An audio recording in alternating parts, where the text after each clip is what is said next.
مقصود یہ ہے کہ شور مچانا اور بلند آواز کرنا مکروہ اور ناپسندیدہ ہے، اس میں کوئی فضیلت نہیں ہے۔ کتنے گھروں میں یہ سلسلے جاری ہوتے ہیں، آوازیں آ رہی ہوتی ہیں، آپس میں لڑائی جھگڑے، ساس بہو کے جھگڑے، آپس میں بہن بھائیوں کے جھگڑے، ماں بیٹیوں کے جھگڑے، اور بعض اوقات آوازیں روڈ پہ جاری ہوتی ہیں۔ تو اب محلے میں بھی تماشا بنتا ہے، بھائی اس گھر میں کیا ہو رہا ہوتا ہے، تو یہ اچھی بات نہیں ہے، کوئی فضیلت نہیں ہے اس میں۔ جیسے گدھے کی آواز کہ بلند ہونے کے باوجود بہت اونچی آواز ہے گدھے کی، کوئی بندہ کہے میری آواز نہیں، میں گدھے سے بھی اونچا بولتا ہوں، گدھے کی کیا آواز ہے، میری آواز زیادہ، اپنی زیادہ اونچی آواز کو وہ فخر سمجھتے ہیں کہ لڑائی جھگڑے میں بڑی کام آتی ہے، اگلے کو بولنے نہیں دیتے، اگلے کی تاکہ کوئی سنے ہی نہ، ہماری آواز اتنی اونچی ہو کہ اگلا دب جائے اور ہماری ہی بات سنی جائے، تو پریشر ڈالنے کی کوشش کرتے ہیں۔ یہ مکروہ ہے اور وحشت انگیز ہے۔ آہستہ چلنے کی فضیلت اور تیز چلنے کی مذمت۔ اطمینان اور وقار کے ساتھ عاجزانہ شان سے زمین پر آہستہ چلنا کامل ایمان والوں کا وصف ہے، جیسا کہ اللہ پاک فرماتا ہے وَعِبَادُ الرَّحْمَنِ الَّذِينَ يَمْشُونَ عَلَى الْأَرْضِ هَوْنًا، اور رحمان کے وہ بندے جو زمین پر آہستہ چلتے۔ اللہ نے آہستہ چلنے والوں کا ذکر قرآن میں فرما دیا، اس کی شان بیان فرما دی، اس ادا کو بیان فرما دیا کہ اللہ والے، اللہ کے رحمان کے بندے جو زمین پر آہستہ چلتے ہیں۔ اور اتنا تیز چلنا جو بھاگنے کے مشابہ ہو، اس کے بارے میں حضرت ابو ہریرہ رضی اللہ عنہ سے روایت ہے، رسول کریم صلی اللہ علیہ وسلم نے فرمایا تیز چلنا مومن کا وقار کھو دیتا ہے۔ جب حضور فرما رہے ہیں تیز چلنے سے تمہاری عزت نہیں رہے گی، تمہارا وقار ختم ہو جائے گا، تو پھر ایسے ہی ہے، ایسے ہی ہوگا۔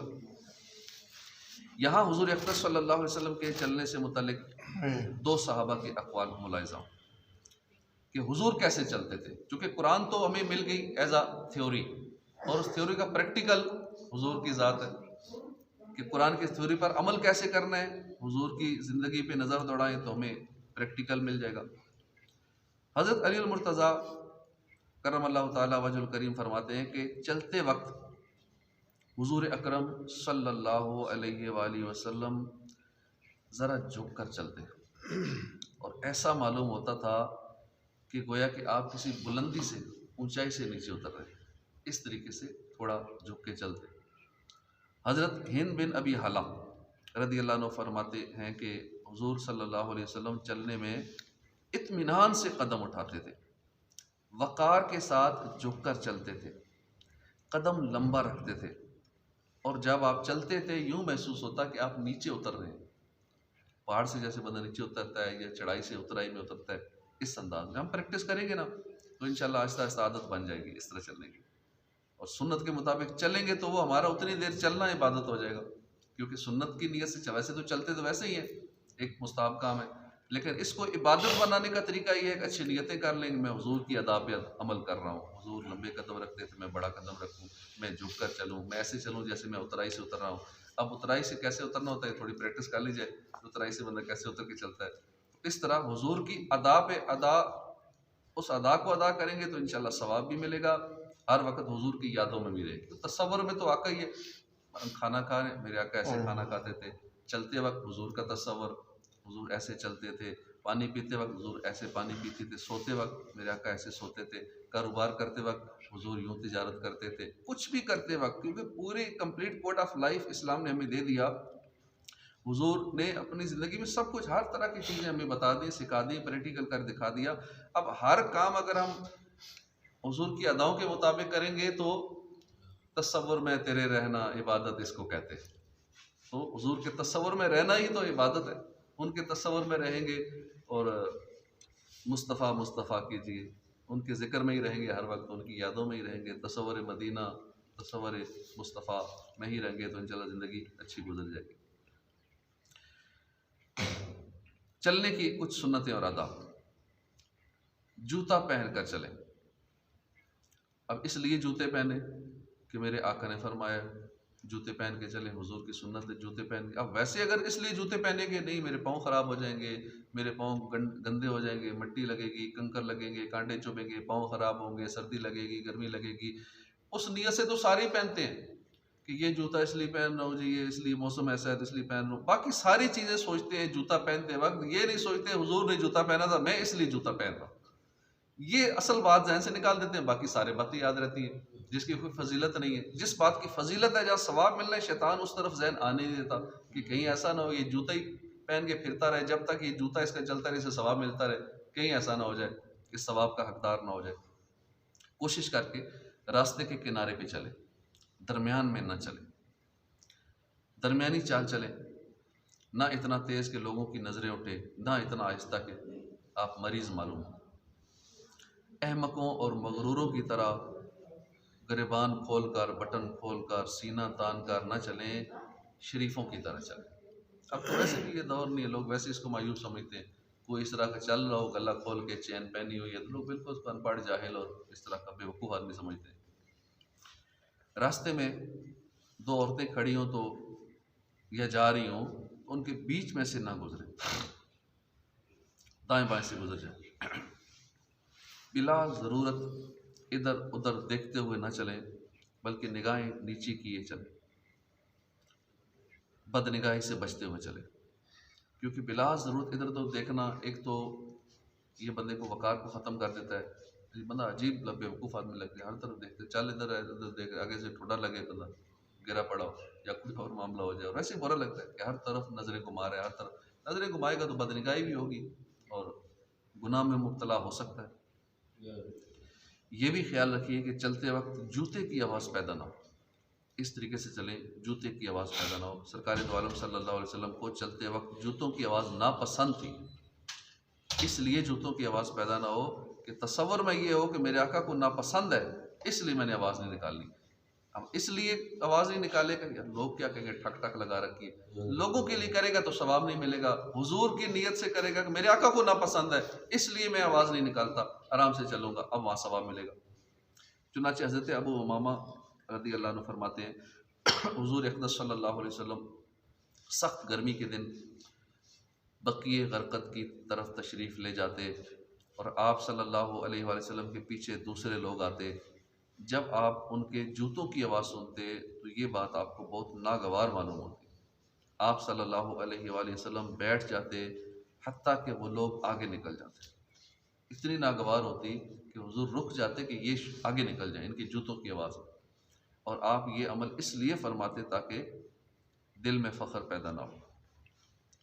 ضرورت سے زیادہ آواز بلند کر کے اور چلا چلا کر گفتگو کرنا ایک ناپسندیدہ فعل ہے، اور اس کی مذمت بیان کرنے کے لیے یہاں اس کی مثال گدھے کی آواز سے دی گئی ہے. تو اونچی آواز میں بولنا، مسجد سے باہر، یہ باہر کی باتیں ہو رہی ہیں، مسجد کی بات نہیں ہو رہی. مسجد کے اندر کتنا سخت منع ہوگا اونچی آواز میں بولنا، مسجد کی کتنی بے ادبی ہوگی.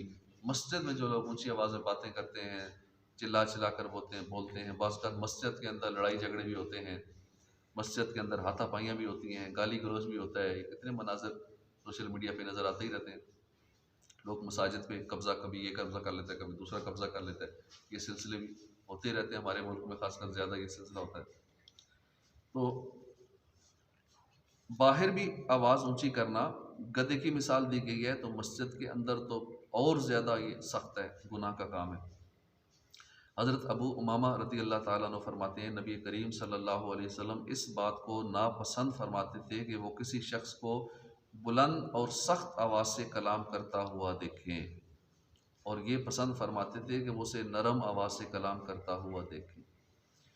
اب جب غصے سے بولنے کو دل کرے، اونچا بولنے کو دل کرے، سخت آواز سے کلام کرنے کی اگر عادت ہے یا دل بھی کر رہا ہے، تو یہ سوچ لیں کہ حضور کو ناپسند تھی یہ بات. اور جو میرے آقا کو ناپسند ہے، پھر وہی کام بار بار کریں گے تو پھر قبر میں اگر انہوں نے منہ پھیر لیا تو کیا بنے گا. نہ اٹھ سکے گا قیامت تلک، خدا کی قسم، کہ جس کو مصطفیٰ نے نظر سے گرا کے چھوڑ دیا، ان کی نظروں سے گر گئے تو پھر کہیں کے نہیں رہیں گے، ہمیشہ کے لیے گر ہی جائیں گے. حضور کو جو پسند ہے ہم وہ کام کریں. حضور کو نرم آواز پسند ہے، نرمی سے بولیں. حضور کو آہستہ پسند ہے بولنا، ہم آہستہ بولیں. اتنا بولیں کہ قریب والا بات سن لے بس، کیونکہ اونچا بولنے سے اگلے کو اچھی خاصی کی سینسٹیو لوگوں کو تکلیف ہوتی ہے، دل آزاری ہوتی ہے ان کی. یا کسی گھر میں اس طرح کے معاملات ہوں کہ سارے اونچے بولتے ہوں، باہر سے کوئی آ جائے اس نے کہتے ہیں تو لڑتی رہتے ہیں. ہو سکتا ہے ان کی عادت ہو، کئی علاقوں میں یا کئی لوگوں کی عادت ہوتی ہے، گھروں میں بات ہی ایسے کرتے ہیں کہ باہر کا بندہ سمجھتا ہے آپس میں لڑائی جھگڑا ہو رہا ہے. باہر کا بندہ تنگ آ جاتا ہے کہ میں کہاں کہ پھنس گیا ہوں ان میں، دوبارہ بچتا ہے ایسے لوگوں کے پاس آنے جانے سے۔ تو جو نرم گفتگو والے لوگ ہوتے ہیں ان کے پاس لوگ اٹھنا بیٹھنا آنا جانا پسند کرتے ہیں۔ جو کاروباری حضرات اس طرح نرم ہوتے ہیں، لوگ ان سے کاروبار کرنا پسند کرتے ہیں، ان کا کاروبار ہی بڑھ جاتا ہے، نیکیاں بھی بڑھ جاتی ہیں۔ اور جو سخت مزاج ہوتے ہیں لوگ ان سے کاروبار بھی نہیں کرتے، چاہے وہ سستی چیزیں دیں، لوگ بچتے ہیں ایسے لوگوں سے، یار یہ بد زبان ہے، یہ اس طرح کا بندہ ہے۔ بلا ضرور زیادہ باتیں کرنے والے کے بارے میں حضرت جابر رضی اللہ عنہ سے روایت ہے کہ سرکار دو عالم صلی اللہ علیہ وسلم نے فرمایا کہ بے شک تم میں سے مجھے سب سے زیادہ محبوب اور قیامت کے دن میرے نزدیک وہ لوگ ہوں گے جو تم میں سے زیادہ اچھے اخلاق والے ہوں گے، اور تم میں سے مجھے سب سے زیادہ ناپسند اور قیامت کے دن مجھ سے زیادہ دور ہونے والے وہ لوگ ہوں گے جو زیادہ باتیں کرنے والے، لوگوں سے زبان درازی کرنے والے، تکبر کرنے والے ہوں گے۔ زیادہ باتیں کرنا، زبان درازی کرنا، تکبر کرنا، یہ حضور سے دور کر دیتا ہے۔ اور حضور سے دور، جنت میں رہ کے بھی حضور سے دوری ہوئی تو لوگ حسرت کریں گے کہ جنت میں بھی خدا ایسی جگہ دے جہاں بس حضور کے قریب بیٹھے، کیونکہ زیادہ چین میں وہی ہوگا جو حضور کے قریب ہوگا، حضور کا دیدار ہی کرتا رہے گا، وہ سکون میں ہوگا۔ لیکن اگر ان باتوں کی وجہ سے، یعنی زیادہ باتیں کرنے کی عادت، بے شک اچھی بات ہے، گناہوں بری باتیں تو ہیں ہی گناہ نا، اس کا تو عذاب ملے گا، یہ وہ باتیں ہو رہی ہیں جس کا گناہ نہیں ہے، ویسے ہی زیادہ کئیوں کی عادت ہوتی ہے نا، ایک بات چند الفاظ میں ہو سکتی ہے نا، تو اس کو الفاظ بڑھا چڑھا کے، بات کو لمبا طول کر کے، یہ ویسے ایک عادت ہوتی ہے، تو یہ عادت اگر ہے تو نکالنی چاہیے۔ مثلا اب پانی چاہیے، تو اب پانی کے لیے مجھے پانی دے دیں، اب یہ بھی الفاظ ہے، اور یہ بھی ہے پانی۔ اب ایک پانی بات سمجھا دی نا، خالی پانی کہہ کے اشارہ کر کے، تو اب یہ کم الفاظ میں بات ہو گئی۔ اسی طرح کھانا، مجھے کھانا دے دو، مجھے یہ کھانا دو، ٹھنڈا کھانا دو، گرم کھانا دو، اب بات کو اتنا لمبا کر دینا کہ کھانا، اگر ہو سکتا ہے کھانا بولنا بھی نہ پڑے، اشارے سے کہہ دو، تو اب بات بھی نہیں کرنی پڑی، کام بھی چل گیا۔ جہاں تک ہو سکے تو اشارے سے کام چلائیں تاکہ بولنا ہی نہ پڑے، نامہ اعمال کے اندر ایک لفظ کا اضافہ ہو جائے گا۔ اب ایک ایک لفظ بھی کرتے جائیں تو روز کے کتنے الفاظ، قیامت والے دن سارا نامہ اعمال پڑھ کے سنانا پڑے گا، جتنے اس کے صفحات زیادہ ہوں گے اتنا زیادہ مسئلہ ہوگا۔ قیامت کی گرمی، سورج سوا نیزے پر، ادھر زمین تانبے کی، ننگے بدن ننگے پاؤں پسینے میں ڈبکیاں کھا رہے ہوں، اوپر سے حکم ہوگا نامہ اعمال پڑھو۔ اب 50-60 سال کی عمر بالفاظ اگر کسی کی ہے اور اس نے روزانہ 1-2 گھنٹے خالی اس طرح کی ایکسٹرا باتیں کی، وہ تقریباً 6 مہینے سے اوپر نکل جاتی ہیں یہ باتیں، صرف 1-2 گھنٹے، تو ہم تو کئی گھنٹے فضول باتیں کرتے رہتے ہیں۔ تو اس کا دھیان رکھنا چاہیے کہ دن بھر ہمارے منہ سے کم الفاظ نکلے، جہاں تک ہو سکے لکھ کے کسی کو بات سمجھانی ہے نا، یہ بھی ایک عادت بنائے نا، یعنی کم بولنے کے کوئی نہ کوئی طریقے سوچیں۔ ایک تو طریقہ یہ لکھ کے بتا دیں کہ یہ کام، یہ بات ہے، مجھے یہ چیز چاہیے، یا آپ ایسا کر لیں، بولنا نہیں پڑے۔ دوسری بات ہے جہاں تک ہو سکے اشارے سے کام چلا لیں کہ مجھے یہ چاہیے، یہ کر دیں، یہ کر دیں۔ اب لائٹ آف کرنی ہے تو ہم اشارے سے بھی کر سکتے ہیں، آف کر دو، اور بول کے بھی کر سکتے ہیں۔ اگر اشارے سے کام چل سکتا ہے تو پھر بولنے کی ضرورت نہیں ہے، پھر اشارے سے کر لیں۔ پنکھا چلانا ہے تو پنکھے کی طرف اشارہ کر دیں، اب یہ بولنے سے بہتر ہے، کیوں اپنا نامہ اعمال میں اضافہ کریں اس کا۔ تو جہاں تک لکھ کے کام چل سکتا ہے لکھ کے چلائیں، جہاں تک اشارے سے چل سکتا ہے اشارے سے کام چلائیں۔ اب مجبوراً بولنا ہے، اب پھر مجبوراً اس صورت میں بول سکتے ہیں۔ اب بولنے میں بھی کوشش کریں کم الفاظ میں کام چلائیں، زیادہ نہ بولنا پڑے۔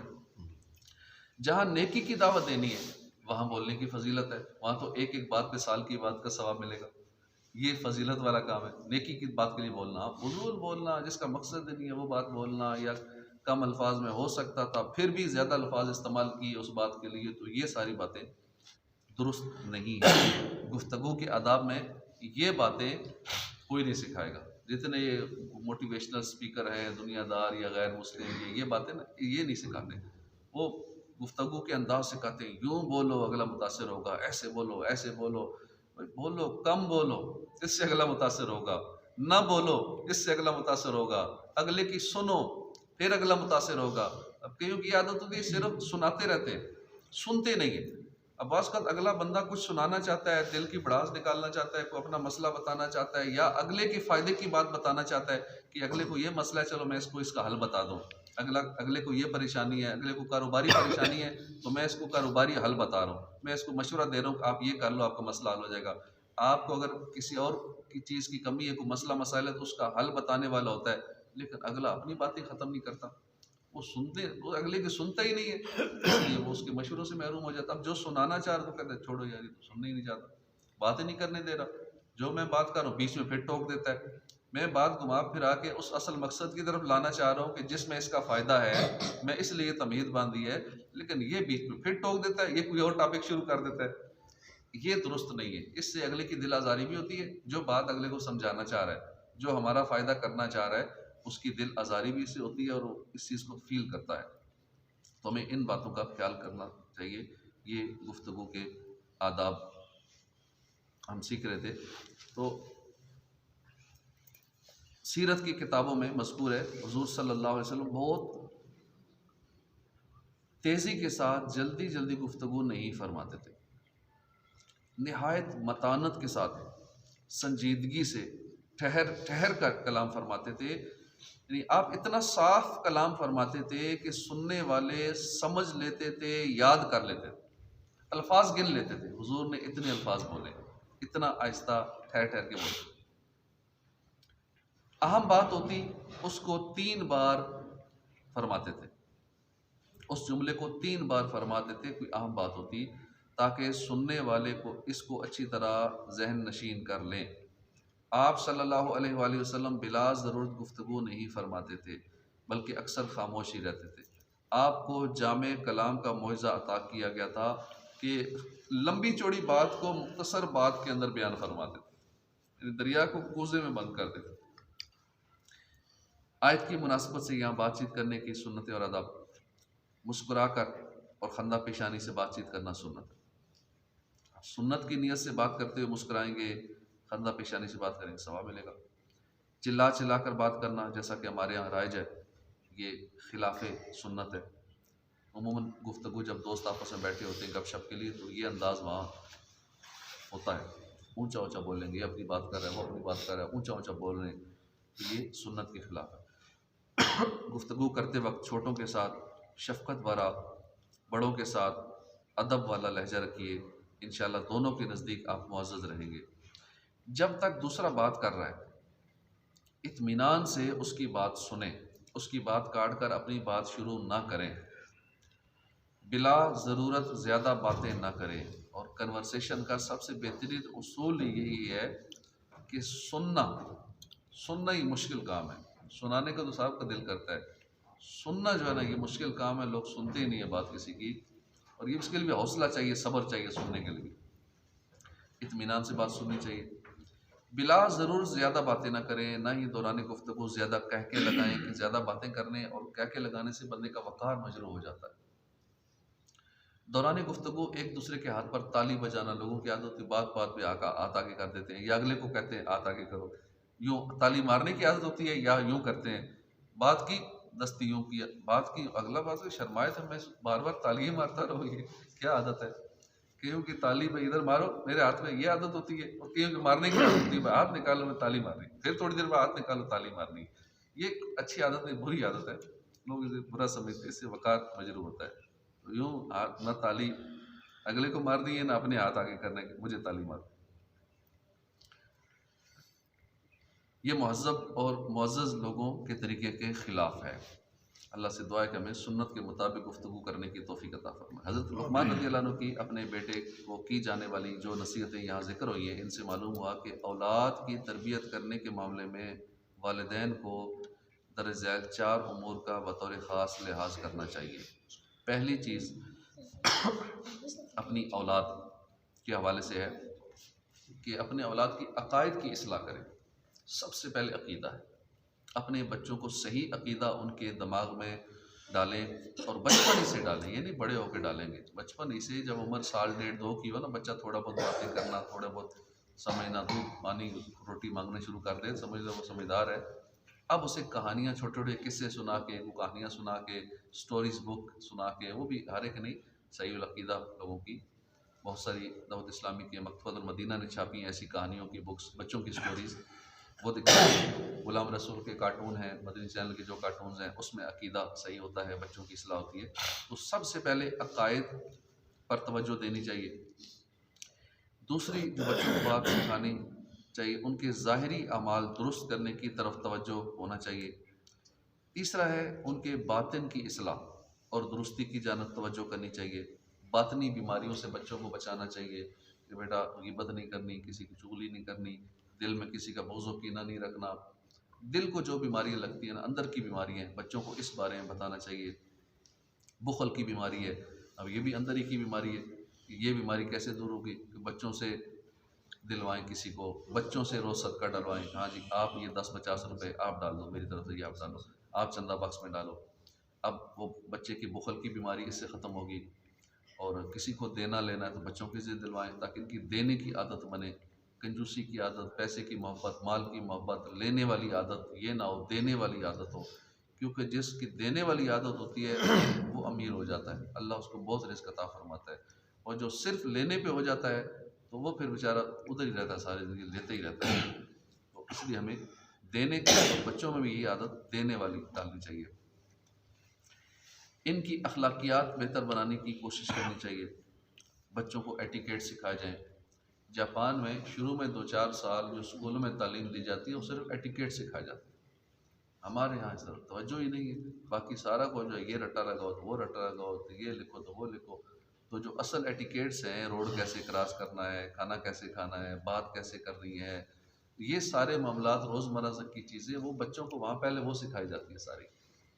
تو اس لیے وہاں آپس میں کوئی لڑائی ہو جاتی ہے، گاڑی ٹکرا جاتی ہے، باہر نکلتے ہیں، ہماری طرح لڑتے نہیں ہیں، پہلے سوری کرتے ہیں، ایک دوسرے سے جھکتے ہیں، سلام کرتے ہیں اپنے انداز میں. ہمارے ہاں ذرا کو ٹھوک جائے باہر نکل کے پہلے لڑائی ہوگی، باقی بات چیت بعد میں ہوگی. کوئی معاملہ ہو جائے ذرا سا، لڑائی جھگڑا پہلے ہوگا، بات بعد میں ہوگی کہ مسئلہ ہوا کیا. حل پھر ہی بات چیت سے ہونا تھا، تو وہ بات پہلے ہم نہیں کرتے، وہ بات آخر میں ہوتی ہے. پہلے لڑائی جھگڑا، گالی گلوچ، اور پہلے یہ سارا معاملہ ہوتا ہے. ایٹیکیٹس نہیں ہے، نہ بچوں میں، نہ بڑوں میں، نہ سکھانے والوں میں. اب سکھانے والوں کو نہیں پتہ تو اگلا کیا کریں گے، سکھائیں گے. اس لیے اپنے بچوں کو جن سکولوں میں ہم بھیجتے ہیں کسی کی توجہ نہیں ہوتی. سکول والے جو مرضی کر رہے ہیں، والدین اس میں بولتے کوئی نہیں. سکول والے اپنی مرضی کا لباس چینج کر رہے ہیں، بچوں کے ایسے لباس بنا دیے جس سے خاص کر بچیوں کی بے پردگی ہو رہی ہوتی ہے، کوئی والدین نہیں بولے گا. اور ایسے ایسے فنکشن کر رہے ہیں، میوزیکل فنکشن. بچے تو بھیج دیتے ہیں، والدین بھیج دیتے ہیں، بچے اسکول چلے گئے اور فلاں فنکشن ہے، ٹھیک ہے جی پیسے دے، خالی پیسے دے کے بھیج دیتے ہیں. اب سکول والے کبھی ادھر ٹور پہ لے جا رہے ہیں، ادھر لے جا رہے ہیں، اسکول کے اندر یہ فنکشن ہو رہا ہے، اس میں میوزیکل پروگرام ہو رہے ہیں. والدین کو پرواہ، ٹائم ہی نہیں اتنا. صبح آفس گئے، شام کو آئے، بچے سے حال ہی نہیں پوچھا کہ اسکول کے اندر بچے کی تربیت کیا ہو رہی ہے. ٹیچریں ہمارے بچوں کو دین اسلام سے دور کر رہی ہیں، گناہوں والے کام کروا رہی ہیں. تو یہ معاملہ چل رہا ہے. کیوں کوئی بولتا نہیں. جب والدین بولیں گے نا، سکول والے خود ہی صحیح ہو جائیں گے. ان کو یہ کرنا پڑے گا کیونکہ لوگ فیسیں دیتے ہیں، انہیں پتہ ہے اگر نہیں مانیں گے والدین کی تو یہ بچے چھڑوا لیں گے، ہمارا کاروبار ٹھپ ہوگا. تو مانیں گے، لیکن جاتا کوئی نہیں، کرتا کوئی نہیں. ایک اسکول والوں نے یہاں لباس ایسا رکھ دیا بچیوں کا، میں دیکھتا تھا بچے اسکول جا رہے ہیں اور بچیوں کا لباس بڑیوں کو بھی وہی پہنائے ہوئے، بے پردگی ہو رہی ہے آگے پیچھے سے. تو ایک دن غصہ آیا، میں گیا جا کے سیدھا آفس میں، بلاؤ کون ہے یہاں سینئر، جو بھی وہاں کی ہیڈ تھی. میں نے کہا کس نے یہ لباس کا مشورہ دیا، کس سے مشورہ کر کے آپ نے لباس کیا؟ 2-4 باتیں وہ گھبرا گئی، میں نے نہیں دیا، میں نے کوئی مشورہ نہیں دیا، یہ فلاں پرنسپل ہے، وہ سینئر ہے. میں نے اس سے بات کرتا ہوں. یہ والدین اگر 2-4-10 لوگ اس طرح بولیں جا کے کہ کیوں آپ نے یہ لباس اپنے پروفٹ کے لیے، آپ کو 200-400 کا پیچھے سے آ رہا ہے، ہول سیل پہ اکٹھا منگوا کے آگے 3-3 ہزار کا بچوں کو سیل کر رہی ہے، اپنے پروفٹ کی خاطر یہ نہیں دیکھ رہے کہ بچیوں کی بے پردگی ہو رہی ہے اور یہ کر لیا. بولنے والا بھی کوئی نہیں ہے. والدین بس پیسے دے دیتے کہ اب سردیوں کا یہ یونیفارم ہے تو ابھی 1 مہینے کے لیے یہ ہے، تو ابھی اس فنکشن کے لیے لباس ہے. بعض کا 1 دن کے لیے بھی لباس سلواتے ہیں اور کہتے ہیں لینا ہم سے، یہ باہر سے نہیں لینا. اب یہ چند لوگ اس پہ بولیں گے تو ان کو ماننی پڑے گی کیونکہ فیس دیتے ہیں، ہم پیسے دے رہے ہیں ان کو، تو پھر کیوں نہ بات کریں.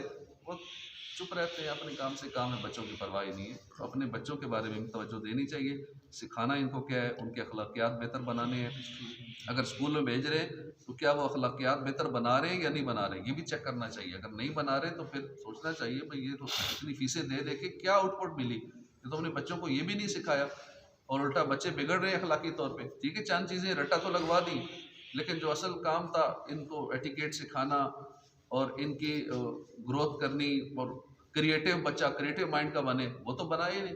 خالی بس ایک رٹا لگانے والا بنا دیا، یا لکھائی کرنا سکھا دی، یا رٹا لگا لو چیزیں وہ یاد کر لو. نئی چیز تو اس جدید دور کے مطابق تو کچھ بھی نہیں سکھایا. بچہ 16 سال 20 سال 25 30 سال پڑھ کے بھی اس کو پتہ نہیں ہے میں نے کرنا کیا ہے، اب میں کمائی کہاں سے شروع کروں یہ بھی نہیں پتہ.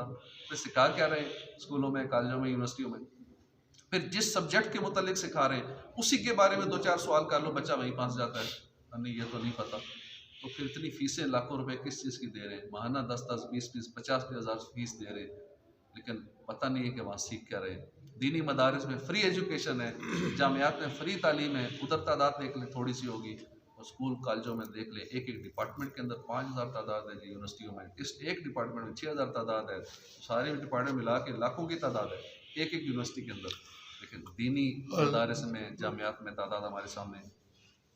تو یہ 4 چیزیں دنیا اور آخرت کے اعتبار سے انتہائی اہم ہیں، جیسے عقائد کی درستی ہے، دنیا میں بلاؤں اور مصیبتوں سے نجات کا سبب ہے، اور عقائد کا بگاڑ آفتوں، مصیبتوں اور بلاؤں کے نازل ہونے کا ذریعہ ہے۔